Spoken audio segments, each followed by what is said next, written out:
সদী সর্জন আমার গৌর ভক্ত মন্ডল, উপস্থিত আমার মা, ভাই ভগ্নী, বর্ণের শ্রেষ্ঠ ব্রাহ্মণগণ, বিষ্ণু জনাতি বৈষ্ণবগণ, সবাকার চরণে রইল আমার সোহাগ ঢালা ভক্তিপূর্ণ প্রণাম।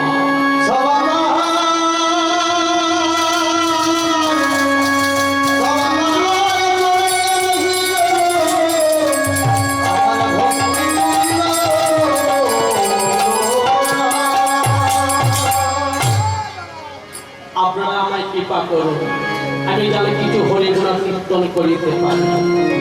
আমি সারে অসারে অনেক কথা বলব। আমার অসার বস্তুটুকু পরিত্যাগ করি, সারে বস্তুটুকু গ্রহণ করিবে। আমি গুরুদেবের নিকট যতটুকু শিক্ষা অর্জন করেছি তার থেকে কিছুমাত্র আলোচনা করিব। এই বর্তমানে কলিযুগে কলিজীবে হরিনাম ছাড়া মুক্তি পাবার আর কোনো উপায় নাই। তাই প্রভু বললেন আগে নাম অভিমানে মঞ্চ পরিত্যাগ করে আগে নিচে নাম, তবেই তো হবে হরিনাম। মানব জন্মে সকল প্রকার অভিমান ত্যাগ করলে তবেই তো নামের রুচি হয়। তাই আমার কথা কি বলছে, তোরা দেখবি জ্যোতিয়া এই সোনার নদিয়া আর সত্যি মাতার দুলালিয়া নেচে নেচে যায়। তোরা দেখবি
বদনটা বড় প্রবৃত্ত হবে, মানব জন্ম ধন্য হয়ে যাবে।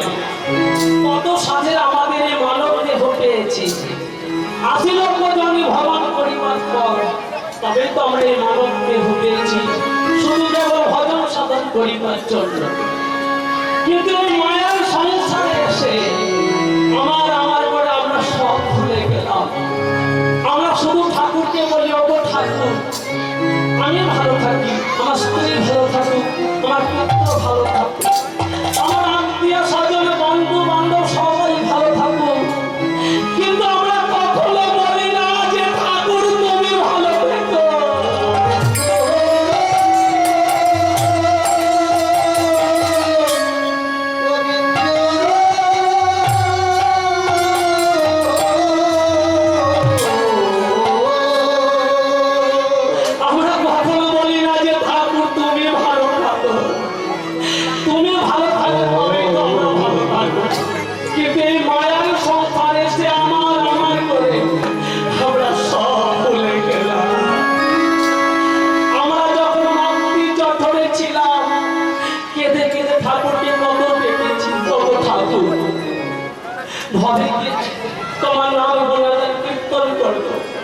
কিন্তু এই মায়ার সংসারে আমরা সব ভুলে গেলাম। তাই মাগো আমরা সকলেই গুরু দীক্ষা নেব, গুরু মন্ত্র জপ করব, তবেই তো ভগবত কৃপা লাভ হবে, তবেই তো আমরা সেই জগের কৃপা পাবো।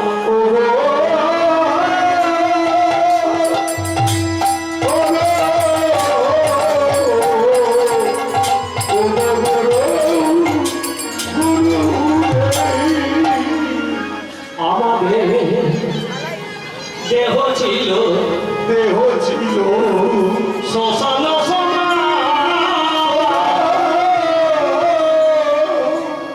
আর গুরু করেন মন্ত্র দিয়ে করলো ফুল বাগান।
আমরা সবাই সকলেই গুরু দীক্ষা নেওয়া দরকার।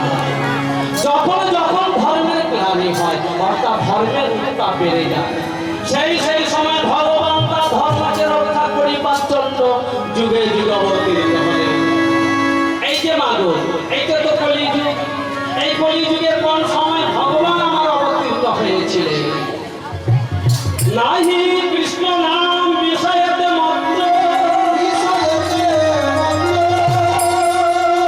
ভক্তি শূন্য হইল অবনী, কলিকাল সর্ববিষে দৈর্ঘ্যে মিথ্যা রচে, চিন্তে কে বাসে আপনি নিজ পুত্র কন্যায় উৎসবে নিরবধি মন্ত্র সবে, নাহি মন শুভ কর্মলে কেহ পাপে কেহ পূর্ণ করে বিষয় ভব, হ্যাঁ কর্ম কেন নাহি চারি যাতে ভোগ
করিবার লাগে, গোপিনীর ভালোবাসার লাগে, নিজে মাধুর্যতা প্রকাশ করিবার লাগে, আর কি না কলিযুগের মানুষকে পারাপার করার লাগে। তাই আমার গৌরাঙ্গ মহাপ্রভু এই কলিযুগের মানুষকে পারাপার করার জন্য দাঁড়ে দাঁড়ে নাম বিতরণ করেছিলেন। তাই তো মায়েরা, তাও আমাদের জগাই মারায় কলসি খানা দিয়ে কপাল থাকে দিয়েছিল। তাই আমার কথা কি বলছে, আমার গহুরে লোরে এই সোনার নদিয়া আর উলু ধ্বনি শঙ্খ ধ্বনি শব্দ শোনা যায় আমার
দাঁড়ে দাঁড়ে নাম বিতরণ করেছিলেন।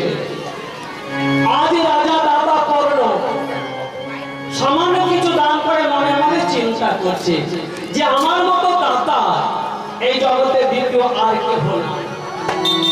কিন্তু অন্তর্যামী প্রভু আমার কর্ণের অন্তরের কথা জানতে পেরে বলছে, কর্ণ তোমার মনে অহংকার হয়েছে, আজ আমি তোমায় পরীক্ষা করব, দেখব তুমি কত বড় দাতা হয়েছ। আজ আমি তোমার কাছে এমন জিনিস চাইব যে জিনিস দিয়ে কেউ কোনোদিন অতিথি সেবা করায়।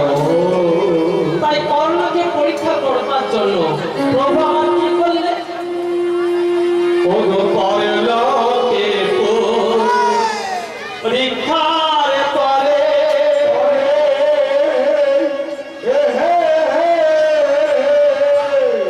এলেন গোলকের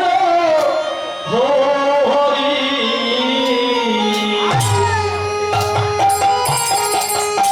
আমি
ব্রাহ্মণ রূপ ধারণ করে কর্ণের গায়ে ভার দিত বলে রাজা দাতা কর্ণ বিনয় পূর্বক অতিথির দিকে লক্ষ্য করে বললেন, হে অতিথি ঠাকুর, কি কারণে এই অধমের গিয়ে পদার্পণ করছে আমায় ভুলে বলুন, কি বা আপনার অভিপ্রায়? অতিথি ঠাকুর বললেন, স্বর্ণকর্ণ, আজ তোমার গৃহেতে একাদশী পালনা করি, তাই দয়া করে তুমি আমায় পালনা করো। কর্ণ বললেন, ঠাকুর দয়া করে একবার খুলে বলুন আপনার পালনার কি কি দ্রব্য লাগবে, কেননা আজ আপনার পালনা যে সকল দ্রব্য লাগবে আমি তা শান্তি করে পালনা করাবো। অতিথি ঠাকুর বললেন, স্বর্ণকর্ণ, আমাকে পালনা করাতে হলে তোমাকে আগে আমার কাছে ৩০ অঙ্গীকার করতে হবে, তবেই আমার পালনার নিয়ম বলবো। কর্ণ বললেন, ঠাকুর এই কর্ণের বাক্য কোনোদিন ব্যর্থ হয়নি আর মনে হয় কোনোদিন হবে না, এর জন্য ৩০ অঙ্গীকার করতে হবে না, বলুন আপনার পালনে কি কি দ্রব্য লাগবে। অতিথি ঠাকুর বললেন, তবু আমি তোমায় বিশ্বাস করতে পারছি না, আগে তোমাকে আমার কাছে ৩০ অঙ্গীকার করতে হবে, তবে আমার পালনার নিয়ম বলবো। কর্ণ বললেন, ঠাকুর তাই হবে, এই আমি তোমার কাছে ৩০ অঙ্গীকার করছি, সত্য সত্য সত্য। আমার অধিকার আছে এমন কোনো বস্তু আমি তা দিয়ে হাসি মুখে পালনা করাবো, বলুন আপনার পালনা কি কি দ্রব্য লাগবে। তখন অতিথি ঠাকুর বললেন, সাক্ষী থাক আকাশের তারা,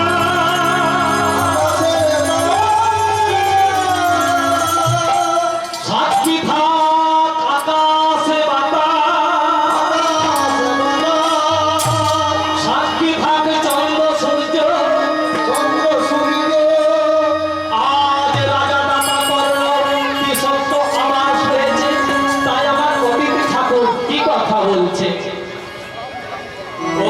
শ্রীনন্দের কালিয়া চলো না করিয়া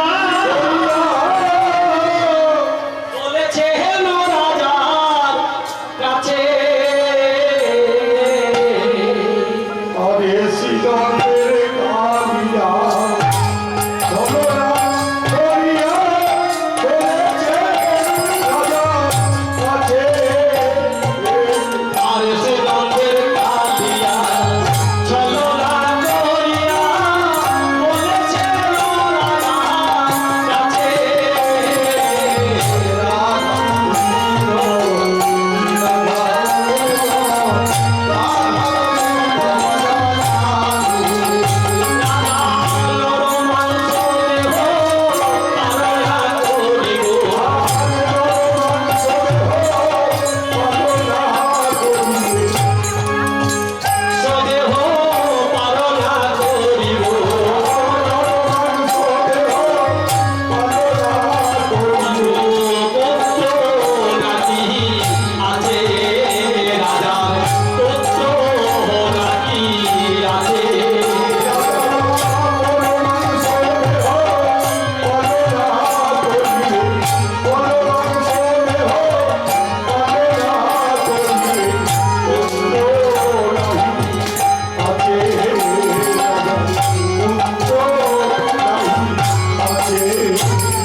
অতিথি ঠাকুর বলছে কর্ণ, এই কথা শুনে তুমি মাথা হেট করলে?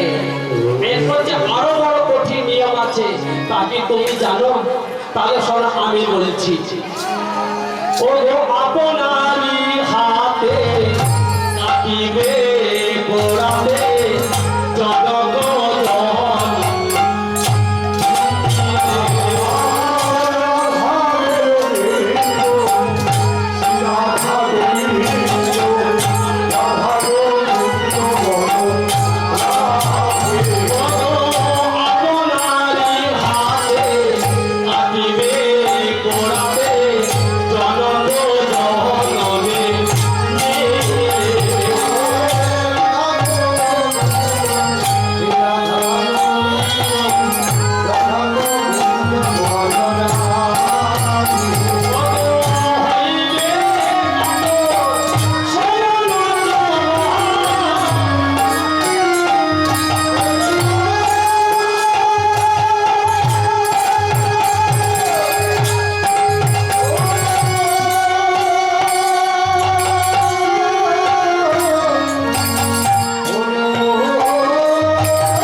তোমার দেহটা কি পাষাণে করেছো?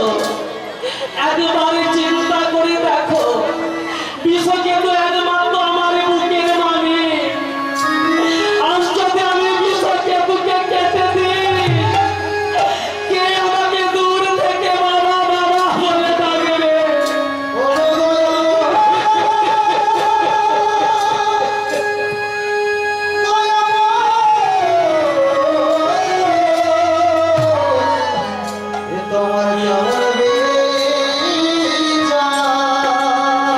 আর কাকে আমি পুত্র বলে করে দেব?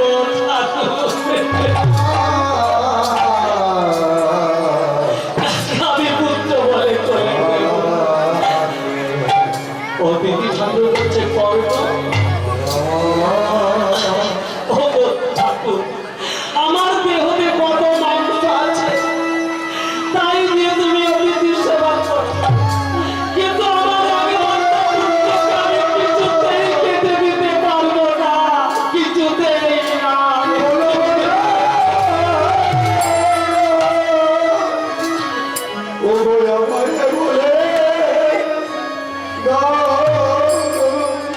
অতিথি ঠাকুর বলছে,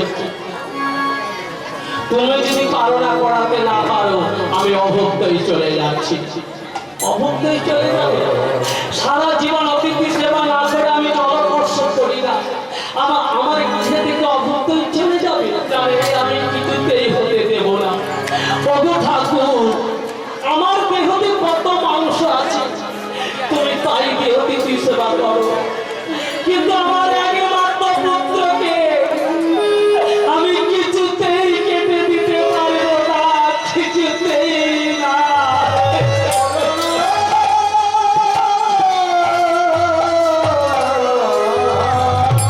ও ঠাকুর, তুমি কি কথা শোনাবে? আমি কেমন করে আমার সন্তানকে কেটে দেব? আমি কিছুতেই পারবো না। ওগো ঠাকুর, আপনি ক্ষণকাল অপেক্ষা করুন, একবার অন্তঃপুরে গিয়ে রানী পদ্মাবতীর কাছে জিজ্ঞাসা করতে চাই, কেননা সন্তান তো আমার একার নয়। বলছে, যাও পদ্ম, শীঘ্র করে ফিরে এসো, আমি কিন্তু ক্ষুধার জ্বালা সহ্য করতে পারি না। আজ কর্ণ কি করেছে? দারুণ চিন্তা বোঝা মাথায় নিয়ে ধীরে ধীরে অন্তঃপুরের দিকে চলছে। রানী পদ্মাবতী কর্ণের ভাব দর্শন করে বলছে, মহারাজ, আপনার কি হয়েছে? কেমন যেন চিন্তিত মনে হচ্ছে। তবে কি আমি কোনো অন্যায় করেছি? যদি আপনার চরণে কোনো অপরাধ করে থাকি, এই অভাগিনী দাসীকে কি ক্ষমা করা যায় না? কি হলো তবু যে চুপ করে আছে, কথা হচ্ছে না কেন? বর্ণ বলছে পর্দা, সে কথা আমি তোমায় বলতে পারছি না। সে কথা বলতে গেলে আমার এই পাথার বুকটা ফেটে চৌচির হয়ে যায়।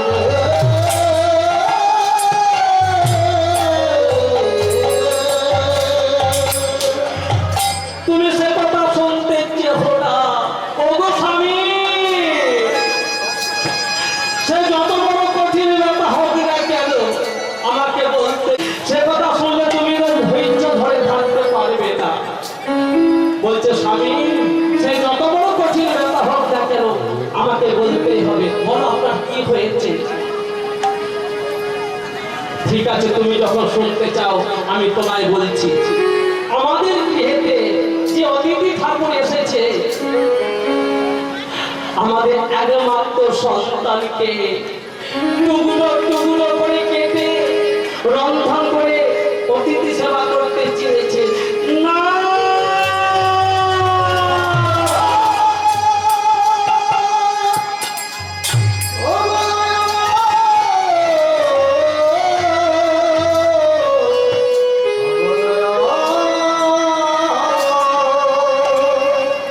আর বলো না স্বামী, আর বলো না। এ কথা শোনার পূর্বে কেন আমার মাথায় বজ্রপাত হলো না?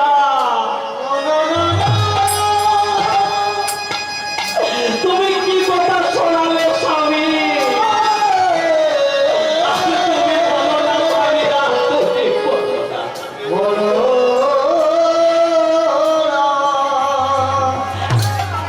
বর্ণ বলছে কর্তা, এই কথা শুনে তুমি কাঁদছো।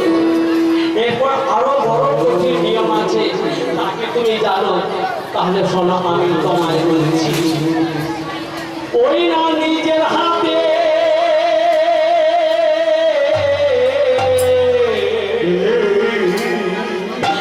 ওগো কোড়া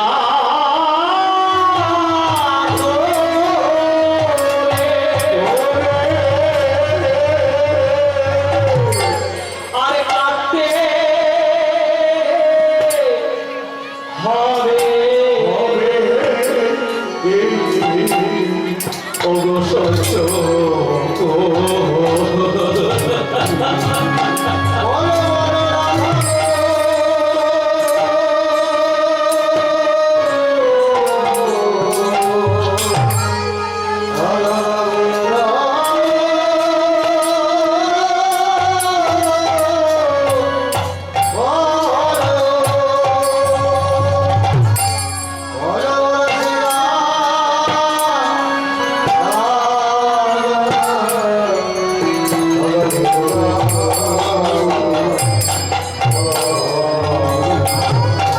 ওই না নিজের হাতে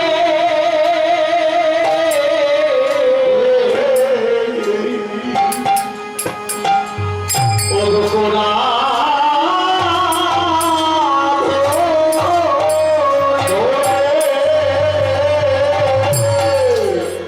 ওগো কাটতে হবে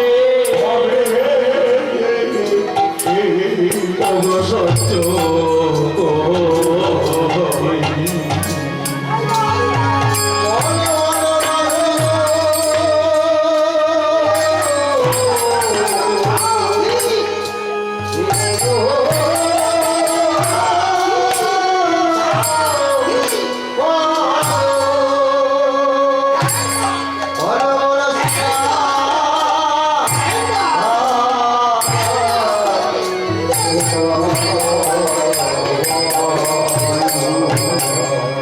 ওগো কাঁদে মানুষ, আমি খাবো না। ওগো এমনি যাবো ওই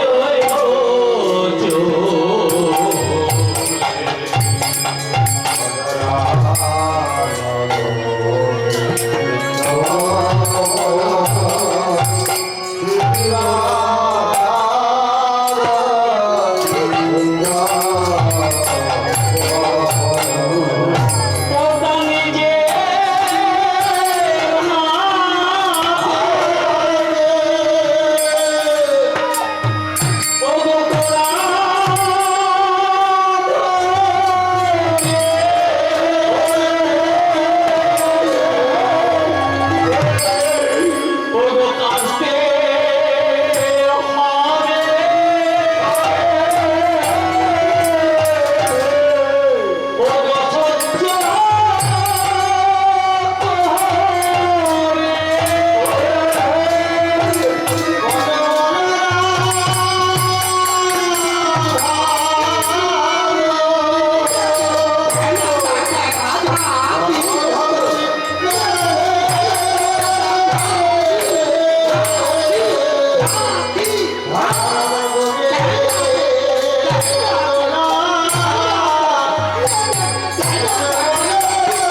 আপনি তো জানেন না যে পুত্রের জন্য মায়ের কত বড়।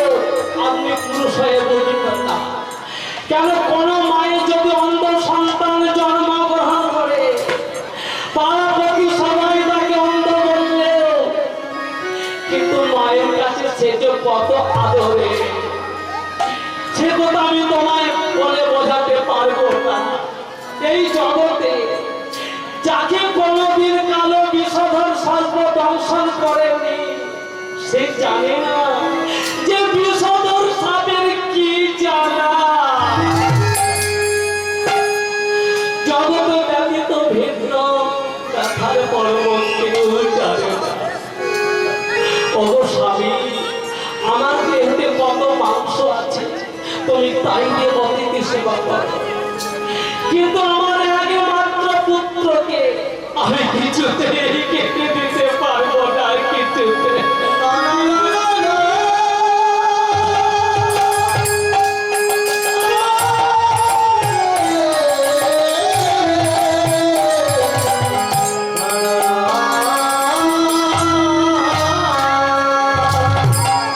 আমি কিছুতেই কেটে দিতে পারবো না। বর্ণা বলছে মহারাজ, আমি ওই অতিথি ঠাকুরকে কতবার বলেছি, কত মাতে বুঝিয়েছি, কিন্তু আমার কথা শোনে না। বলো আমি এখন কি করব? ঠিক আছে, দুঃখ করো না কর্তা। এইভাবে পুত্র কন্যা কেউ কারো নয়, শুধুমাত্র দু চার দিনের দেখাশোনা, দুদিনেই খেলা সাঙ্গ হয়ে গেলে সবাই যে যার পথে চলে যাবে, কেউ কারো জন্য অপেক্ষা করে না। রানী পদ্মাবতী চিন্তা করলেন, আমি যদি স্বামীর আদেশ পালন না করি তবে কেন আমি নারী খুলে জন্ম নিলাম? শুধুমাত্র আমার জীবন নয়, আমার নিজের জীবন দিতেও আমি কণ্ঠিত হব না। ওগো স্বামী, তুমি ক্ষণকাল অপেক্ষা করো। বিশ্বজিৎ খেলার মাঠে খেলতে গিয়েছে, আমি তাকে ডেকে দিয়ে আসি। কর্ণ বলেন, যাও পদ্মা, শীঘ্র করে তুমি ডেকে নিয়ে এসো। আজ পদ্মাবতী পাষাণে বুক বেঁধে খেলার মাঠের দিকে চলেছে, আর এদিকে বিশ্বজিৎ খেলায় মেতে আছে। সঙ্গদের সঙ্গে দেখতে পাই মা কাঁদতে কাঁদতে এদিকে আসছে, তাই বিশ্বজিৎ ছুটে এসে মাকে জড়ায় ধরে বলছে, মা গো, তুমি কাঁদছো কেন? আমায় খুলে বলো।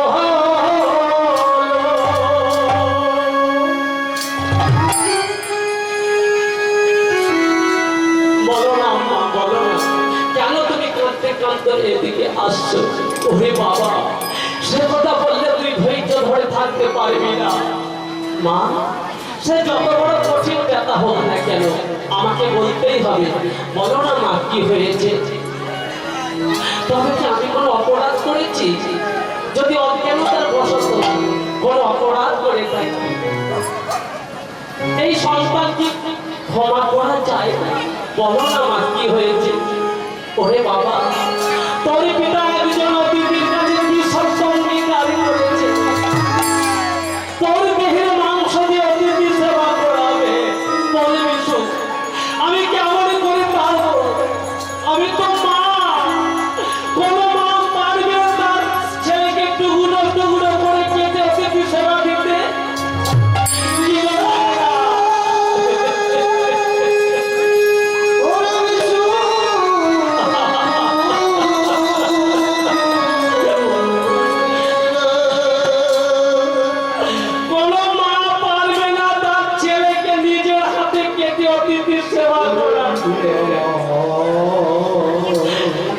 বড়টা বলছে, মা, এই কথা শুনে তুমি কাঁদছো? তুমি তো একদিন বলেছিলে অতিথি নাকি নারায়ণ, অতিথি সেবা করালে নারায়ণের সেবা করানো হয়। তাহলে আমার মতো ভাগ্যবান আর কি আছে? ওরে বাবা, এ কথা শোনার পূর্বে কেন আমার মৃত্যু হলো না? কেন আমার মৃত্যু হলো না?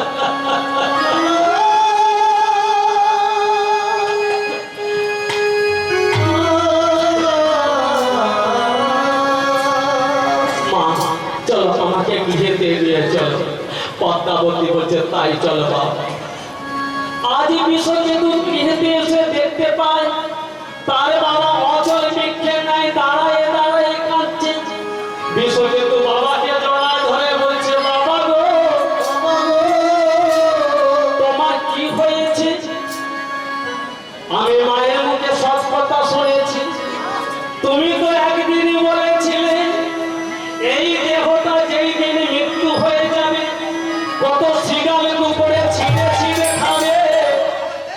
আর আমার এই মৃত দেহ যদি নারায়ণের সেবা হয় তাহলে আমার মতো ভাগ্যবান কে আছে? বড় বলছে ওরে বিশ্বকেতু, একবার তুই আমার বুকে আয় বাবা। হায় ভগবান, ওরে মা, ওরে লাগে মা, একেবারে আগে রে, ও মা। যদি হেন পুত্র দিয়েছিলে তুমি কেন আজ আমার গরু থেকে তুমি কেড়ে দিলে ঠাকুর?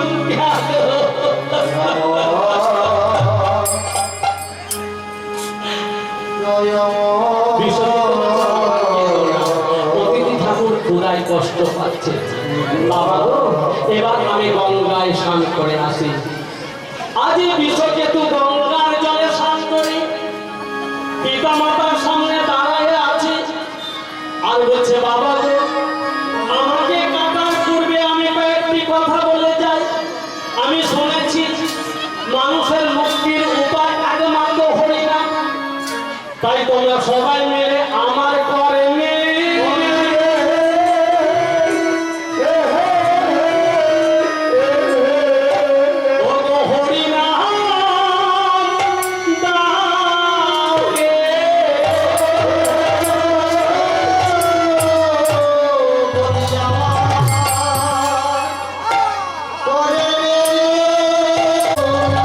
তোমরা সবাই মিলে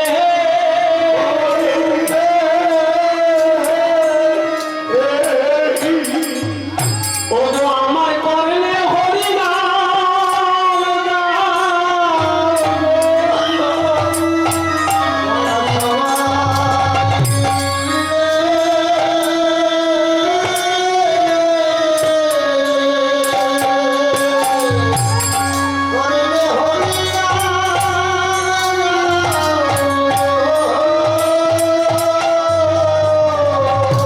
ওগো এই মিনতি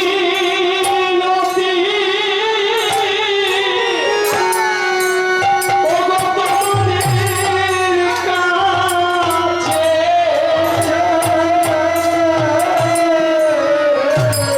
তোমরা সবাই মিলে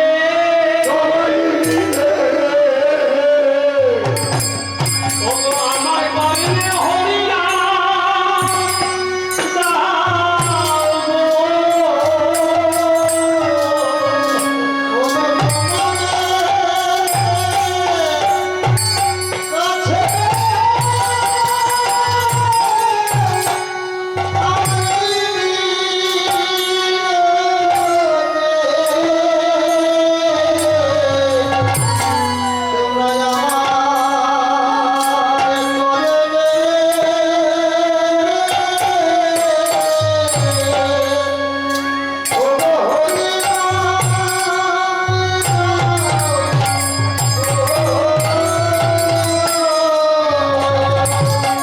ওগো মা, তোমরা অমন করে কাঁদছো কেন?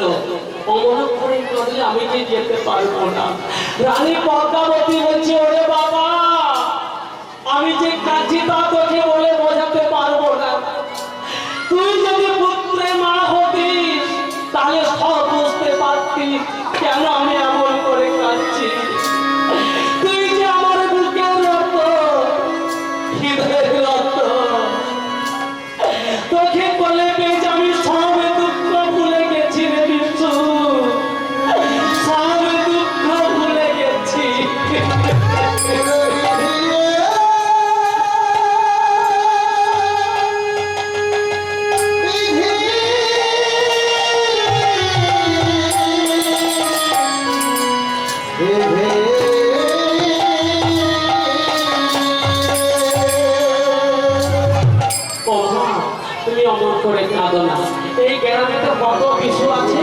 তারাই তোমাকে মামা বলে ডাকবে। বাবা, আমায় একবার আশীর্বাদ করে দাও, আবার যদি কোনোদিন এই ধরার মাঝে আসি যেন তোমার পুত্র হয়ে আসতে পারি। কথা বলছে, ওহে বাবা, আমার বুকে আয় বাবা।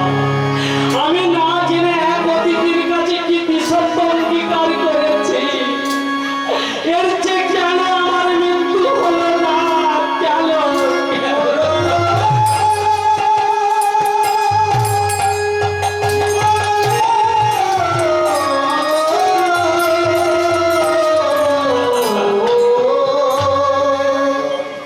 কেন আমার মৃত্যু হলো না? বাবা, তুমি কেঁদো না, তুমি তো এই রাজ্যের রাজা। এই রাজ্যের মাঝে কত প্রজা আছে, তারাই তোমাকে বাবা বলে ডাকবে। রানী পদ্মাবতী বলছে, ওরে আমার অঞ্চলের বিধি, আমার এই মুখের বিধি, যেই দিন থেকে তোকে আমি বলে পেয়েছি সেই দিন থেকে আমি সব দুঃখ ভুলে গেছি রে বিষ্ণু, সব দুঃখ ভুলে গেছি।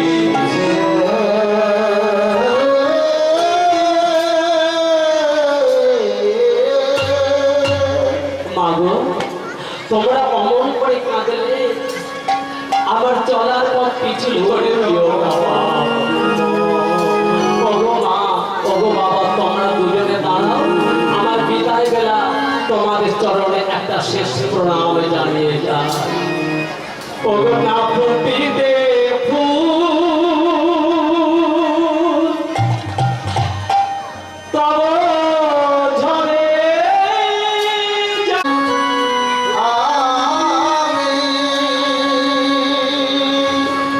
আজ বিশ্বজেতু পিতা মাতার চরণে করজোড়ে ধ্যানস্থ হয়েছে। আর সেই গোবিন্দকে উদ্দেশ্য করে বলেছে, হে ঠাকুর, আমি যেই দিন মারা যাব তুমি আমার মাকে সান্ত্বনা দিও, আর যখন বিশু বিশু বলে ডাকবে তুমি আমার মাকে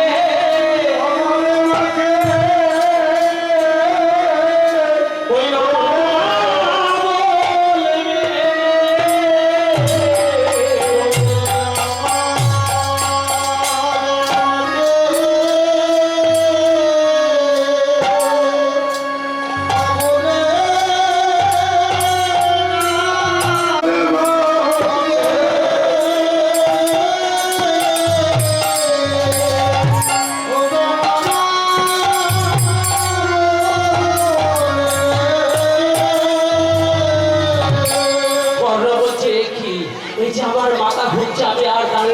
পারছি না, শক্তি দাও ঠাকুর, শক্তি দাও, যেন তোরা ধরতে হাত না কেঁপে ওঠে, নয়নে যেন জল না আসে, পদ্মা শীঘ্র করে করা ধরো।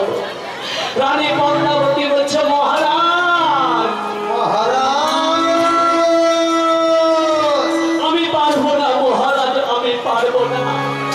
যাকে আমি 10 মাস 10 দিন গর্ভে ধারণ করেছি, যাকে আমি লালিত পালিত করে বড় করে তুলেছি, আমার সেই আদরের তোতা পাখি, আমি যে তার মাথায় পড়ে হাত ধরতে পারবো না, আপনি আমায় ক্ষমা করুন।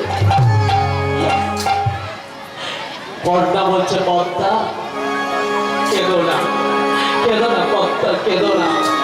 আমাদের যদি নয়নে এক বিন্দু জল দেখতে পায়, ওই অতিথি ঠাকুর আমাদের অভিসম্পদ করে চলে যাবে, আর সেবা করবে না। মুছে ফেলো নয়নের, শিক্ষি করে কোরআন ধরো। তাই পদ্মাবতী কি করলেন, ও গো মুখে হরি হরি বলে করেন পদ্মাবতী, আর মস্তকে বসালেন গোরা,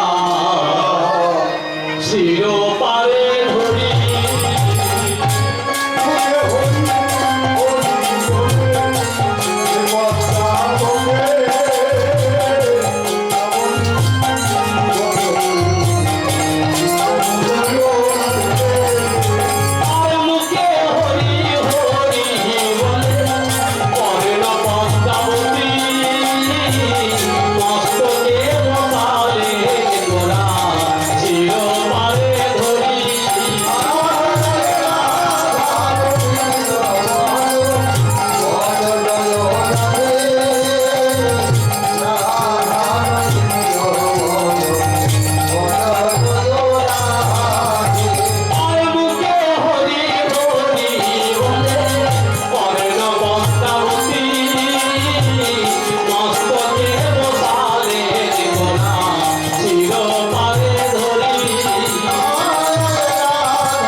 কৃষ্ণ গুণগান গাইছে, তাই রেখে পদ্মাবতী কাঁদিতে কাঁদিতে ধুলায় গড়াগড়ি যাচ্ছে। কর্ণ বলছে, পদ্মা দুঃখ করো না, যে দিয়েছিল সেই তো নিয়ে গেছে, এতে দুঃখ করে কি হবে? মুছে ফেলো নয়নের জল, শীঘ্র করে তুমি বিষকেতু মাংস রন্ধন করে দাও।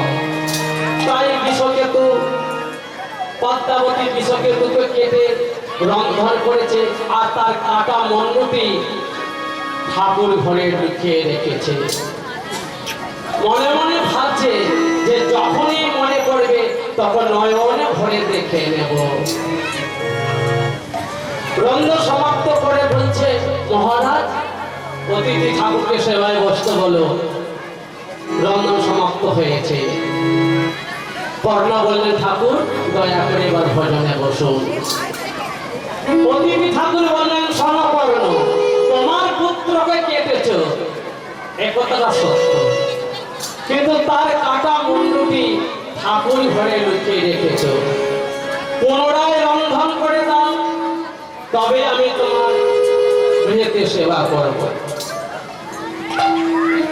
পদ্মাবতী বলছে, কর্ণ বলছে, পদ্মা এ তুমি কি করেছো? মহা ভুল করেছো, যাও শীঘ্র করে তুমি মুন্ডুটি রন্ধন করে দাও। রানী পদ্মাবতী চিন্তা করছে যে আমি বিষকেতুর কাটা মুন্ডুটি ঠাকুর ঘরে লুকিয়ে রেখেছি, আমি ছাড়া কেউ জানে না, কিন্তু ওই অতিথি ঠাকুর কি করে জানতে পারলো? তাহলে সামান্য অতিথি নয়। তাই পদ্মাবতী কি করলেন? ও আজ হস্তে তুলিয়া বন্ধু রন্ধন করিতে চলে, আর বস্ত্র ভেসে যাই গোড়ালে নয়নেরই জলে।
বিষকেতুকে কেটে রসবে রন্ধন করে দিয়েছে, আর কিছুই বাকি রাখে না।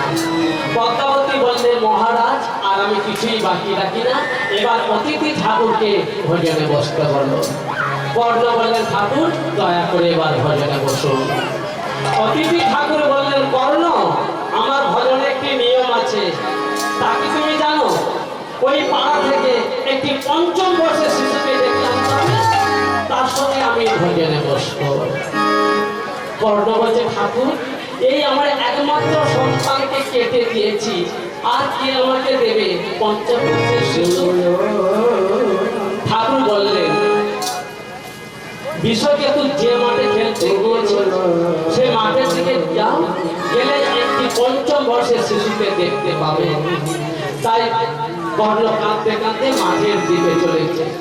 তবে বিষকেতু শিশুর সঙ্গে খেলেছে মনে রঙে,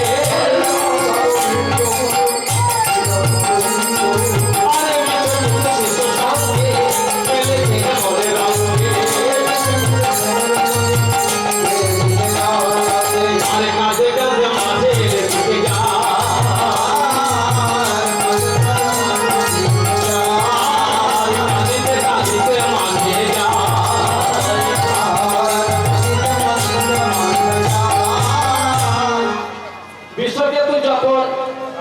কর্ণ যখন মাঠের দিকে চলেছে, বিশ্বকেতু ছুটে এসে বাবাকে জড়ায় ধরে বলছে, বাবা তুমি এখানে কেন এসেছো? কর্ণ বলছে, আমি কি দেখছি? এই আমি তোকে নিজের হাতে কেটেছি, আর এখন দেখবি তুই জীবিত।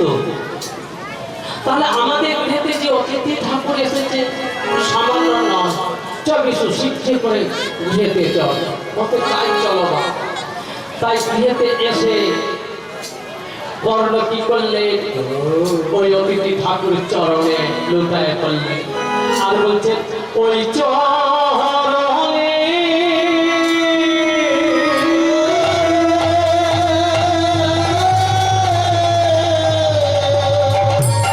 আমায় আশ্রয় দাও হে।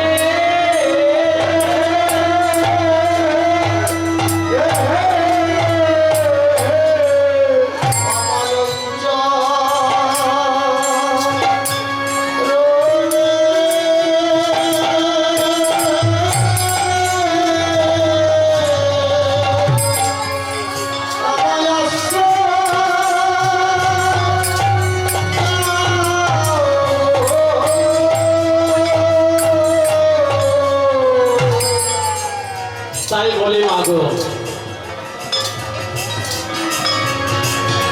আজ থেকে তোমার নাম হবে দাতা কর্ণ। বলো তুমি কি চাও? তুমি যা চাইবে আমি তোমাকে তাই দেব। কর্ণ বললে, ঠাকুর কিছুই চাইনি, দয়া করে একবার তোমার রূপটি দেখাও। তাই ছামবেশ ত্যাগ করে শঙ্কর চক্রগলা পদ্মধারী ভগবান আবির্ভূত হলেন। সঙ্গে সঙ্গে নারায়ণ রূপ দেখা দিল আর কর্ণ পদ্মাবতী দর্শন করলেন। বলো তুমি আর কি চাও? বলছে, আর আমি কিছু চাইনি, শুধু একবার যুগলে দেখা দাও। তাই ভক্ত ভগবান যুগলে দেখা দিল, ভক্ত ভগবানের মিলন হলো। কৈলাস দূরধ্বনি কিনারা